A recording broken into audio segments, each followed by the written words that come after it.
prédication ce matin, c'est en réalité la suite, sans être la suite.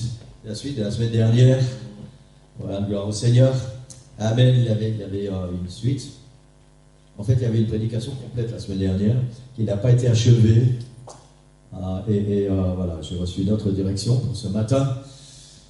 Alléluia, je vais me laisser conduire dans la parole du Seigneur, comme le Seigneur va me conduire, parce que voilà, nous avons besoin de recevoir la parole du Seigneur. Amen.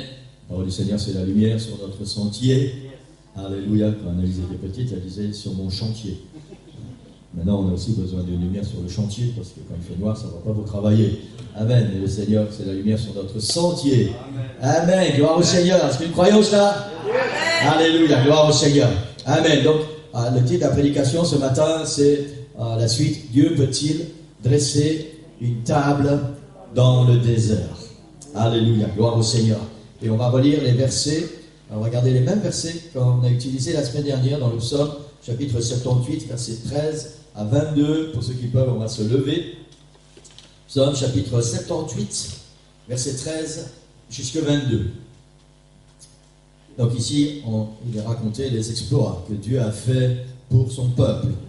Il fendit la mer et leur ouvrit un passage. Il fit dresser les eaux comme une muraille.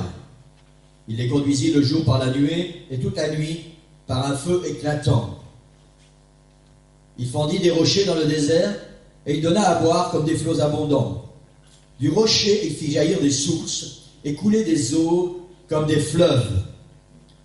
Mais ils continuèrent à pécher contre lui, à se révolter contre le Très-Haut dans le désert. Ils tentèrent Dieu dans leur cœur en demandant de la nourriture selon leurs désirs. Ils parlèrent contre Dieu et dirent: Dieu pourrait-il dresser une table dans le désert? Voici, il a frappé le rocher et des eaux ont coulé. Des torrents se sont répandus. Pourra-t-il aussi donner du pain ou fournir de la viande à son peuple? L'Éternel entendit, il fut irrité. Un feu s'alluma contre Jacob et la colère s'éleva contre Israël parce qu'ils ne crurent pas en Dieu, parce qu'ils n'eurent pas confiance dans son secours. Alléluia, béni soit ton nom, Seigneur Jésus. Seigneur, nous croyons ce matin que tu es toujours le même. Tu es le Dieu puissant, tu es le Dieu qui a fendu les rochers. Seigneur Jésus, ce que tu as fait hier, tu peux le faire encore aujourd'hui. Nous croyons que tu es le Dieu qui prend soin de nous, Seigneur, qui trace un chemin pour chacun de nous. Et nous croyons que ce matin, particulièrement, tu as tracé un chemin au travers de ta parole, parce que tu connais nos cœurs et tu sais exactement de quoi nous avons besoin. Seigneur, ouvre ton serviteur ce matin, qui sorte, Seigneur, seulement ta parole de ma bouche, et que tu puisses ouvrir nos cœurs, saisir nos cœurs à chacun, ou à ton peuple, Seigneur, et qu'ensemble, nous puissions entrer sur ce chemin que tu as tracé pour nous aujourd'hui. Nous prions dans le nom de Jésus. Amen. Et toute l'église dit Amen. Amen. Amen. Gloire au Seigneur. Vous pouvez prendre place. Alléluia. Alléluia. Gloire au Seigneur. Amen. Je dois avouer que j'ai été beaucoup béni personnellement à cause de cette prédication, parce que vous savez, quand je commence une prédication, j'aime bien aller creuser un peu. Et puis, quand on creuse, en fait, quand on commence à creuser, on ne sait pas où on va arrêter. Et j'ai beaucoup creusé cette semaine, et j'ai été vraiment béni. Je ne peux pas vous apporter tout ce que j'ai reçu. Pour la plupart, c'était des choses personnelles que j'avais besoin de recevoir. Mais voilà, je suis béni à cause de la parole du Seigneur ce matin. Et je prie le Seigneur vraiment que nous puissions tous recevoir cette parole comme une bénédiction ce matin. Je crois de tout mon cœur que le Seigneur sait exactement de quoi nous avons besoin. Vous savez, il y a un paradoxe avec la parole de Dieu, c'est le Réma et le Logos. Le Réma, c'est une parole générale. Le Logos, c'est une parole qui vient directement dans nos cœurs. Et la particularité d'une prédication, c'est que c'est une parole générale pour toute l'Église, mais qu'elle bénit des cœurs en particulier. Amen. Elle bénit tout le monde, mais quelqu'un reçoit une bénédiction spéciale. Alléluia. Gloire au Seigneur. C'est pour ça que c'est important de bien se préparer quand on veut apporter la parole du Seigneur. Et c'est important de préparer nos cœurs et d'ouvrir nos cœurs quand on écoute la parole du Seigneur. Quelqu'un dit Amen. Amen. Amen. Gloire au Seigneur. Si jamais je me trompe dans un terme, n'ayez pas peur de me le dire. Amen. J'ai expliqué il n'y a pas longtemps, je ne sais plus à qui c'était. Un jour, c'est sœur Linda, Tu as interverti Logos et Réma. Ok, merci, c'est bien. Merci. Un jour c'était, il y a longtemps, il y a très longtemps, j'avais pas encore très peu de cheveux blancs, j'étais beaucoup plus jeune, c'était à l'église de Bruxelles. Linda était là, elle va se souvenir, j'espère. Et puis j'ai apporté une étude biblique, et tout au long de l'étude biblique, il y avait 2 noms, et j'ai inversé les noms. Et personne n'a jamais rien dit. Et après l'étude biblique sur Linda, elle est venue me voir, elle m'a dit, tu sais quoi, tu t'es trompé, c'était le contraire. Et je lui ai dit, mais pourquoi vous ne l'avez pas dit pendant? Donc merci Seigneur parce que tout le monde avait compris. Vous vous souvenez ça, Linda? C'est le Réma qui est le plus important. Oui. La parole, c'est pour tout le monde. Le Réma, c'est quand il touche. Voilà. Amen. Gloire au Seigneur. Donc si je me trompe, voilà, mais je ne vais pas me tromper. Gloire au Seigneur. Amen. La semaine dernière, on a posé plusieurs questions en direct, en lien direct avec cette question du texte. Dieu peut-il dresser une table dans le désert? Et à toutes ces questions, la réponse a été oui. Amen. Gloire au Seigneur. Rien n'est impossible au Seigneur. Amen. Et la première question que je voudrais poser ce matin est celle-ci. Ce texte se rapporte-t-il directement avec l'Église d'aujourd'hui?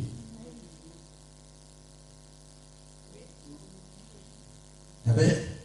Amen. Vous savez, il y a énormément de chrétiens, parfois par manque de connaissances, parfois juste parce qu'ils n'ont pas envie de croire ou d'appliquer certaines choses, qui s'évertuent à séparer très loin l'un de l'autre l'Ancien Testament et le Nouveau Testament. Il y a des chrétiens qui s'évertuent à croire et à enseigner que nous sommes sous la grâce, donc nous n'avons plus rien à voir avec l'Ancien Testament. Alléluia. La grâce, c'est l'accomplissement de la loi. Amen. Et tout ce qui est écrit dans la loi nous concerne, nous, Église. Même si nous sommes sous la grâce. La grâce n'exclut pas la marche avec Dieu, la sainteté, la fidélité et tout ce que le Seigneur nous demande de faire. Amen. Sinon, toutes les bénédictions qui sont incluses dans l'Ancien Testament, elles ne nous appartiennent pas non plus. Alors il faut faire un choix. Amen. Gloire au Seigneur. Alléluia. Ce texte a-t-il un rapport direct avec l'Église d'aujourd'hui? Et la réponse est oui. Amen. Amen. Et on va partager ça ce matin. Et je pourrais juste me contenter de vous affirmer ça, de me réjouir si vous applaudissez des mains ou si vous dites oui, amen, gloire au Seigneur, parce que je l'ai dit, parce que je suis votre pasteur, parce que vous croyez ce que votre pasteur dit, mais personnellement ça ne me suffit pas. Et on va essayer ce matin d'aller voir plus loin pourquoi ce texte a un lien, un rapport direct avec l'Église d'aujourd'hui. Amen. Et pour arriver à ça, il faut, avant d'aller plus loin ce matin, il faut comprendre 2 choses. Et je vais essayer d'être clair, concis, et je sais que certains d'entre vous avaient besoin d'entendre ces choses. Amen. Il nous faut comprendre comment et pourquoi ce texte a un rapport avec l'Église d'aujourd'hui. C'est une des particularités de l'école biblique, c'est qu'on apprend à aller fouiller dans les profondeurs pour voir tout ce que la Bible a à nous dire. Mais il faut aller fouiller, il faut réfléchir, il faut prier, il faut chercher, il faut étudier. Amen. Le premier point important est de comprendre qui est Jésus. On n'a pas le temps ce matin, et rassurez-vous, je ne vais pas le faire, on n'a pas le temps de nous étendre fort sur ce sujet, mais je crois vraiment qu'un esprit attentif et un cœur sincère suffisent à comprendre rapidement, parce que c'est ce que nous allons faire ce matin, c'est rapidement. Toute la Bible nous enseigne que Dieu est Père, Fils et Saint-Esprit. Peut-être vous allez vous demander mais quel rapport avec, on va y arriver après. Ok, on va suivre un ordre bien établi. Amen. Toute la Bible enseigne que Dieu est Père, Fils et Saint-Esprit. Amen.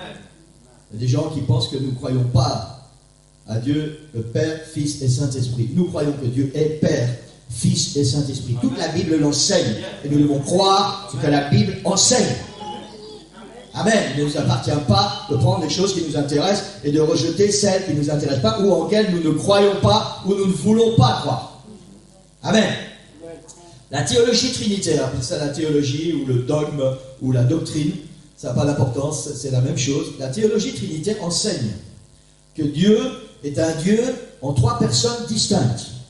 Dieu le Père, Dieu le Fils et Dieu le Saint-Esprit.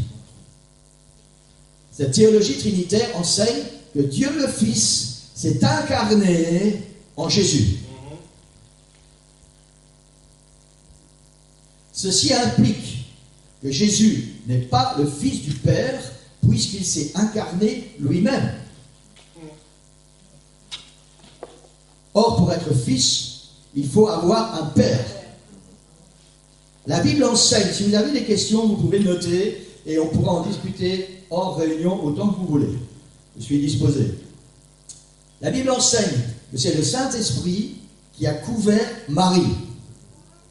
Le Père de Jésus serait donc Dieu, je parle suivant la théorie de l'enseignement trinitaire, le Père de Jésus serait donc Dieu le Saint-Esprit et non plus Dieu le Père. C'est compliqué, hein?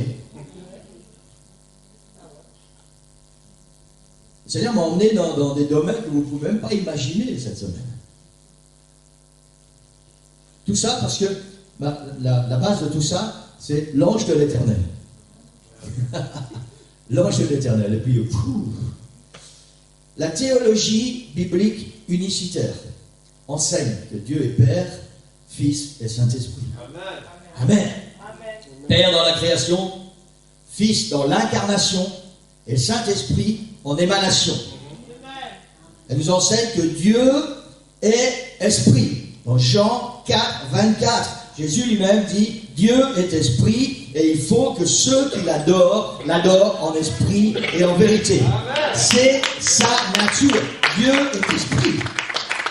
Et par définition, un esprit n'est pas une personne. Le Saint-Esprit n'est pas une personne. C'est la nature de Dieu. La Bible nous enseigne, la diapo 5, Romains, dans Ésaïe chapitre 35. Tous ceux qui veulent, si vous voulez les notes de la prédication, vous me le dites, je pourrais vous les envoyer.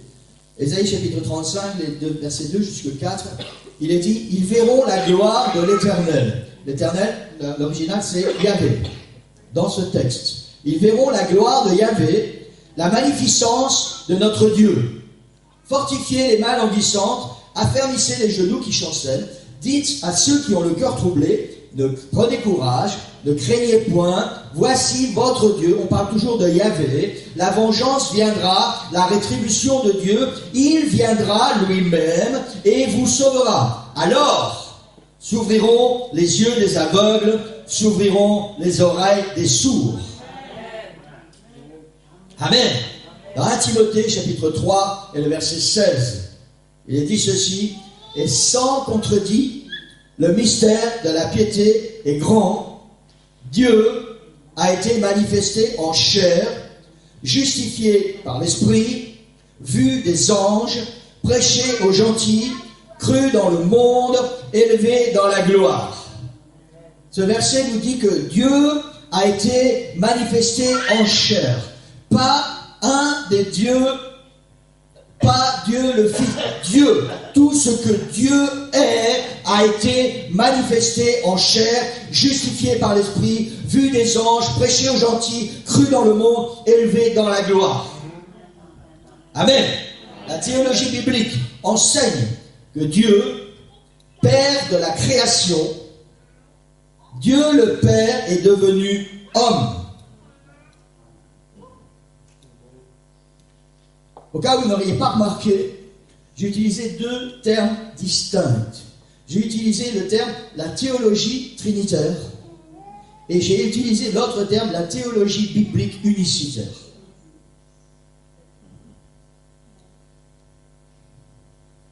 Dieu s'est fait un corps, ce que nous appelons l'incarnation. Pourquoi je vous enseigne tout ça ce matin? Parce que c'est un rapport direct, c'est un lien direct avec le texte que nous avons lu.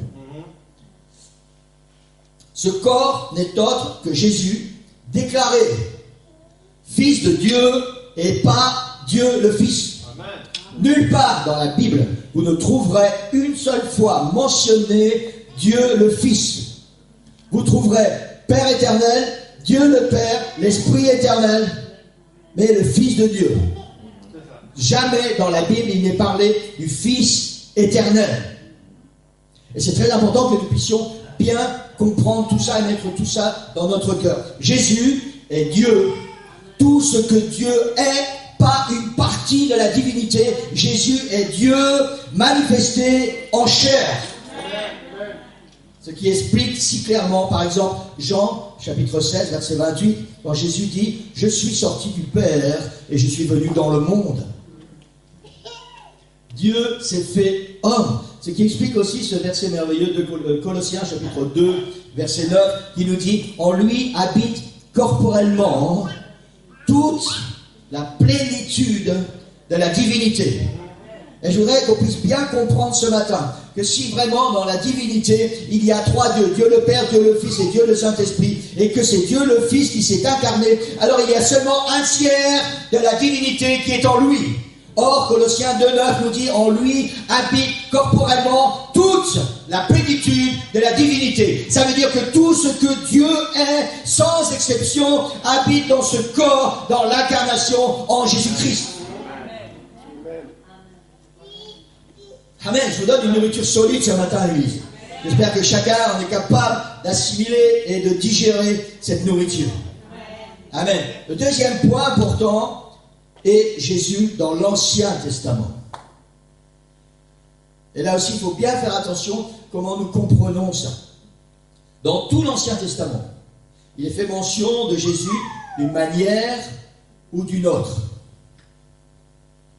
Beaucoup de prophéties sont données à son sujet qui ne laissent aucun doute qu'il s'agit de lui. Dans d'autres récits, Jésus apparaît en filigrane. Alors j'ai choisi cette expression, j'ai choisi ce mot filigrane parce qu'il m'a plu énormément. Et je crois que c'est tellement ce que la Bible dit. Pour ceux qui ne savent pas, je vais utiliser ce billet, mais je le remets dans ma poche après, je ne vais pas le distribuer. Voilà. Pour ceux qui ne savent pas ce que c'est un filigrane, si vous prenez vos billets, donc, vous prenez votre billet comme ça, il y a ce que vous voyez. Et puis, si vous le mettez à la lumière, il y a ce qu'on appelle le filigrane. C'est-à-dire quelque chose qui est à l'intérieur, mais qu'on ne voit pas à l'œil nu. Amen. Bon exemple. Amen. Dans tout l'Ancien Testament, Jésus apparaît en filigrane. On ne le voit pas, son nom n'est pas mentionné, mais il est là. Amen. Amen. Amen. Amen. Gloire au Seigneur. Et on va détailler ça dans les minutes qui vont suivre. La Bible nous parle souvent de l'ange de l'Éternel. Il y a les anges en général, on a lu ça tout à l'heure dans cette colonne de nuée. Il y a les anges en général. Il y a les anges dont le nom est cité, Michael, Gabriel. Et puis il y a l'ange de l'Éternel. Et cet ange de l'Éternel a une particularité, c'est que si on étudie profondément sur l'ange de l'Éternel, et c'est ce que j'ai fait cette semaine, et je vous assure, j'ai découvert des choses incroyables. Si on étudie profondément sur l'ange de l'Éternel, c'est Jésus en filigrane. Dieu manifesté en chair. Je n'ai pas le temps de vous expliquer tout ça ce matin, peut-être une autre fois. Mais prenez le temps à la maison d'étudier ça, si vraiment vous êtes interpellé, prenez le temps d'étudier ça. Cela nous ramène à notre texte et à l'église. La première chose qui nous est exposée dans la sortie d'Égypte, c'est la Shekinah. Est-ce que tout le monde sait ce que c'est la Shekinah? Ok. La Shekinah, c'est le nom donné à cette colonne, dans laquelle la Bible dit que l'ange de l'Éternel était dans cette colonne. Dans certains endroits, la Bible dit que Dieu était dans cette colonne. Dans d'autres passages, il est dit que l'ange de l'Éternel était dans cette colonne. Cette colonne était d'un côté une colonne de ténèbres, et de l'autre côté, elle éclairait. Mais elle faisait bien plus qu'éclairer. Le peuple d'Israël était dans le désert, et la Bible nous dit que pendant la nuit, Cette colonne éclairait le peuple d'Israël pour qu'il puisse marcher jour et nuit, pour qu'il ne soit jamais dans les ténèbres. Et en même temps, cette colonne les réchauffait. Parce que la nuit dans le désert est froide. Non seulement cette colonne les réchauffait, mais en plus, elle les éclairait. Et la Bible dit que la colonne ne se retirait point devant le peuple pendant le jour, ni le feu pendant la nuit. Cette colonne était la lumière du peuple pendant la nuit. La Bible dit que dans cette colonne, il y avait l'ange de l'Éternel. Cette colonne était symbolisée par l'ange de l'Éternel. Diapo 7, dans Jean chapitre 8, verset 12. Jésus leur parla de nouveau et dit, « Je suis la lumière du monde. Celui qui me suit ne marchera pas dans les ténèbres, mais il aura la lumière de la vie. » Voici le Jésus en filigrane dans cette colonne qui conduisait le peuple d'Israël. J'espère que j'arrive bien à m'expliquer ce matin. Jésus est notre lumière. Et il n'y a pas d'autre lumière que Jésus. Et j'ai besoin, nous avons besoin tous que Jésus soit notre lumière. C'est seulement lui qui peut éclairer notre chemin.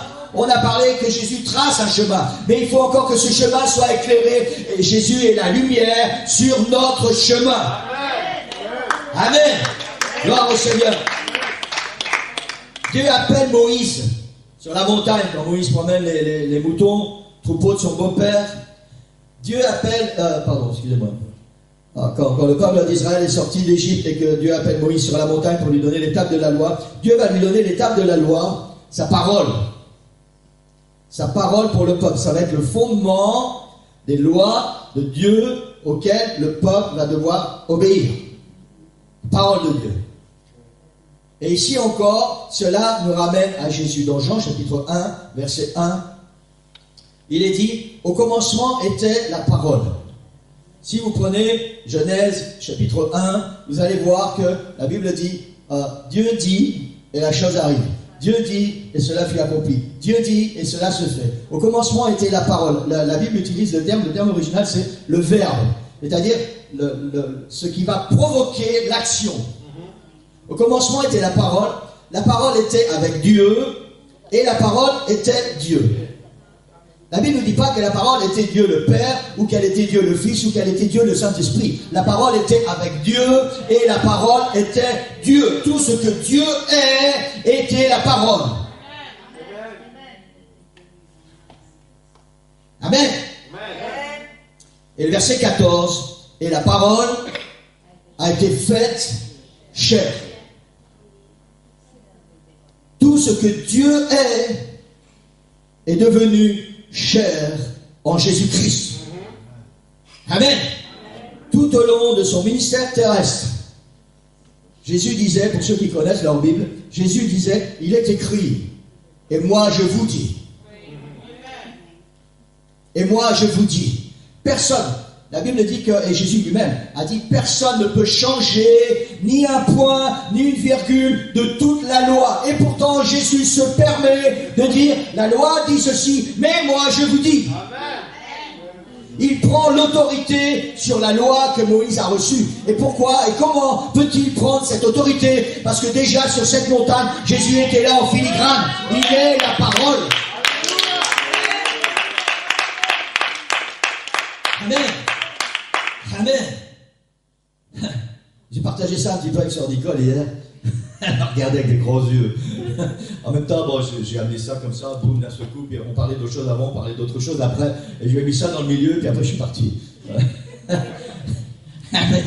Gloire au Seigneur. Le peuple arrive dans le désert de Tsin, le premier mois. Et il s'arrête à Kadès. Et là, il n'y a point d'eau pour boire, ni pour le peuple, ni pour les animaux. Moïse, sous la pression du peuple, va dans la présence du Seigneur à l'entrée de la tente, et Dieu lui parle et Dieu lui donne ses instructions. Et la Bible dit que Moïse a levé la main, il a été au rocher, près du rocher, que Dieu lui a indiqué. Moïse a levé la main, il a frappé le rocher avec sa verge, et la Bible dit que l'eau est sortie en abondance. Amen. Tout le peuple et tous les animaux se sont désaltérés. Dans Jean 7, on parle d'un rocher. Moïse n'a pas frappé n'importe quoi. On parle d'un rocher. La Bible nous enseigne que le rocher des âges, c'est qui? Amen, vous connaissez votre Bible. Dans Jean chapitre 7, nous trouvons le récit de la fête des tabernacles. Alors, je ne vais pas m'étendre sur la fête des tabernacles, mais divers rites de commémoration de l'événement historique se rattachent à cette fête pour obtenir l'abondance des pluies et des récoltes. C'était une fête en l'honneur de tout ce que Dieu les avait bénis dans les champs. Et il y avait des rites qui étaient accrochés à cette fête des tabernacles, et notamment pour obtenir la pluie et les récoltes pour après. Et c'est ce moment précis que Jésus choisit pour affirmer encore davantage qui il est. Dans Jean 7, versets 37 à 39, la Bible dit le dernier jour, le grand jour de la fête, quand la fête est à son summum. N'oublions pas que ces gens sont réunis pour rendre grâce au Seigneur pour tout ce qu'il a donné, mais aussi pour demander au Seigneur, avec tout ce rituel, demander au Seigneur la pluie et la bénédiction sur les récoltes à venir. Et Jésus se tenant debout s'écria, si quelqu'un a soif, qu'il vienne à moi et qu'il boive. Mais Jésus ne s'est pas arrêté là. Il dit, celui qui croit en moi, des fleuves d'eau vive couleront de son sein, comme dit l'Écriture. Jésus ne parle pas d'une petite bénédiction, d'un petit filet d'eau. Il parle d'un fleuve d'eau vive. Exactement comme quand Moïse a frappé le rocher dans le désert. La Bible dit que l'eau est sortie en abondance et tout le peuple a bu et tous les troupeaux se sont désaltérés. Jésus dit, celui qui croit en moi, des fleuves d'eau vive couleront de son sein, comme dit l'Écriture. Verset 39. Il dit cela de l'Esprit que devaient recevoir ceux qui croiraient en lui, car l'Esprit n'était pas encore, parce que Jésus n'avait pas encore été glorifié. Laisse-moi te dire ce matin, si tu n'es pas encore baptisé du Saint-Esprit, tu as besoin du baptême du Saint-Esprit, parce que c'est de ça que Jésus parle, de ces fleuves d'eau vive. C'est symbolique, c'est ce Jésus en filigrane dans le désert que Moïse a frappé sur le rocher et l'eau a coulé en abondance. Et la Bible dit, Jésus dit cela de l'Esprit que devaient recevoir ceux qui croiraient en lui. Amen. Jésus est la source d'eau vive dont nous avons besoin pour notre marche spirituelle. Et cette source vive est le Saint-Esprit qui est promis pour nous. Regardez ce que la Bible dit. On ne parle plus maintenant de Dieu le Père, de Dieu le Fils et Dieu le Saint-Esprit. Jésus dit, je suis la source d'eau vive, celui qui vient à moi. Écoutez ce que la Bible dit, ce que Jésus est en train d'enseigner. Il dit, celui qui a soif, qu'il vienne à moi et qu'il boive. Il ne dit pas qu'il aille vers Dieu, le Saint-Esprit. Il dit qu'il vienne à moi, Jésus, et qu'il boive. Des fleuves d'eau vive vont couler de lui. Et il dit ça de l'Esprit que ceux qui vont venir doivent recevoir. Waouh! Ça, c'est de la viande, hein, lui? Alléluia!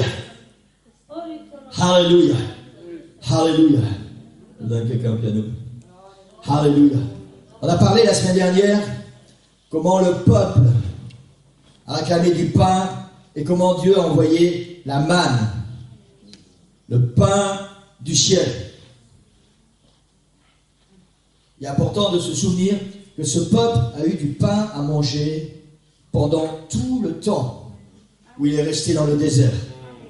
La manne s'est arrêtée lorsqu'ils ont pénétré dans le pays promis. Symboliquement, cette traversée du désert, pour nous, Église, pour nous, enfants de Dieu, elle démarre à partir du moment où nous nous sommes convertis, où nous avons donné notre cœur au Seigneur et nous faisons notre pèlerinage jusqu'à ce que nous entrions dans le pays promis. C'est-à-dire soit le Seigneur nous reprend, soit il vient nous chercher. Ça veut dire aussi que cette manne a duré tous les jours, jour après jour, semaine après semaine, mois après mois, pendant 40 ans, sans interruption, pendant toute leur traversée du désert. Ça veut dire que quoi qu'il arrive, peu importe le temps et les circonstances, Dieu peut dresser une table pour chacun de nous pendant tout notre pèlerinage sur cette terre. Amen. La Bible dit que dès qu'ils ont commencé à pénétrer dans le pays promis, alors ils ont goûté les fruits du pays. Dès que le Seigneur sera venu nous chercher, nous allons goûter les fruits de la vie éternelle avec lui. Pour l'instant, le Seigneur pourvoit pour chacun de nous avec cette manne céleste, cette manne spirituelle. Il est parlé d'une manne céleste. Et je vous encourage dans cette parole du Seigneur, quand vous cherchez votre nourriture spirituelle, allez chercher votre nourriture dans la parole de Dieu. La manne céleste. N'allez pas chercher n'importe quelle nourriture. Nous, en tant qu'enfants de Dieu, le peuple d'Israël, dans cette traversée du désert, il a reçu, jour après jour, la manne céleste. Ceux qui venaient de Dieu, exclusivement cela. Amen. Alléluia. Alléluia. Alléluia. Gloire au Seigneur. Amen. Chaque jour, pendant 40 ans, ils se sont nourris du pain du ciel. C'est la nourriture que Dieu leur envoyait. On a vu dans les premiers versets qu'on a lus tout à l'heure, et c'est exactement ce que nous avons détaillé. Le psaume dit, il a fendu la mer, il a ouvert un passage, il a conduit le jour par la nuée et la nuit par un feu éclatant, il a fendu les rochers, il a donné à boire comme des flots abondants, il a donné du pain et de la viande en plein désert à son peuple. Et tout ce qui s'est passé dans le désert, c'est le filigrane de Jésus. Il dit, c'est très important que nous puissions comprendre ça. Dans tout l'Ancien Testament, Jésus est présent partout en filigrane. Amen. Alléluia. Gloire au Seigneur. Amen. Alléluia. Parmi toutes les déclarations de Jésus quant à son identité,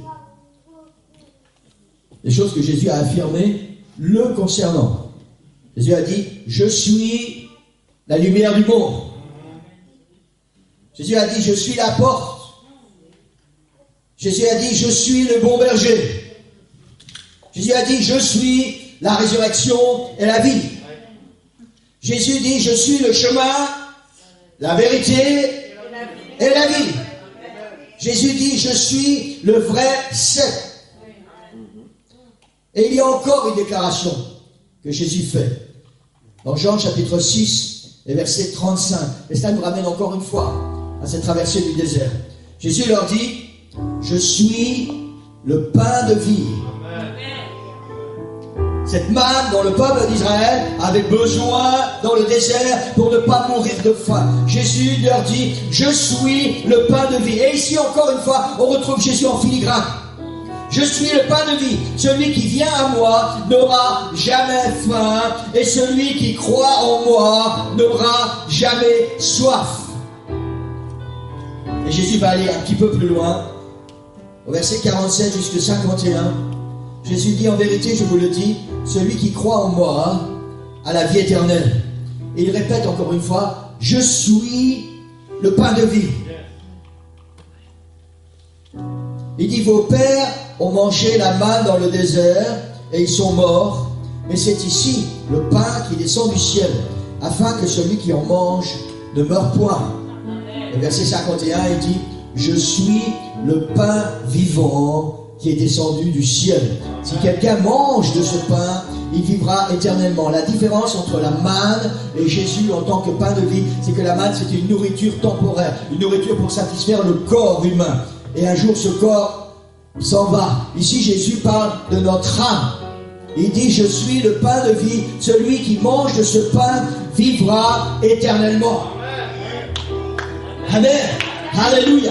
Alors la question, Dieu peut-il dresser une table dans le désert? La réponse est toujours oui. À la question, quand je traverse un désert, Dieu peut-il dresser une table pour moi? La réponse est encore oui. Et la véritable réponse est celle-ci, Église, c'est que quels que soient tes besoins, quels que soient tes problèmes, peu importe ce que tu attends, celui qui va répondre à ta prière, celui qui va dresser une table pour toi dans ton désert, c'est Jésus-Christ. Amen. Alors à cette nouvelle question, est-ce que Jésus peut dresser une table pour moi dans mon désert? La réponse est oui. Amen. Il faut juste savoir à qui tu t'adresses, Église. C'est important que tu saches qui est le Dieu que tu pries, qui est le Dieu en qui tu crois, qui est le Dieu qu'un jour tu vas voir, celui qui vient te chercher. C'est important que tu le connaisses. Alléluia. Et c'est important que tu saches que celui qui dresse une table dans ton désert, alléluia, c'est Jésus-Christ. Alléluia. Alléluia. Alléluia. Il est et il veut être ta lumière. Il est le chemin, la vérité et la vie à travers sa parole. Il est le fleuve d'eau vive qui va couler en toi. Alléluia. On va dire ce matin pour ceux qui n'ont pas encore reçu le baptême du Saint-Esprit. Quand tu vas être baptisé du Saint-Esprit, en réalité ce qui va se passer, c'est que Jésus va venir couler à l'intérieur. C'est ce que la Bible dit. Alléluia. Jésus va venir couler à l'intérieur de toi. Ce que Jésus est. Wouh! Ça va te remplir, ça va t'inonder et ça va couler. C'est ce que Jésus dit, comme les fleuves d'eau vive. Alléluia. Alléluia. Il est le pain de vie, la nourriture dont ton âme a besoin. Et je voudrais dire ce matin à quelqu'un, peut-être on peut se lever tous ensemble. Je voudrais dire à quelqu'un ce matin, Jésus n'a de limite que celle que tu lui donnes. Il est celui qui veut dresser et qui peut dresser pour toi une table dans ton désert, dans la situation dans laquelle tu te trouves. Mais il a une limite si toi tu lui donnes une limite. Jésus n'a de limite que celle que tu lui donnes.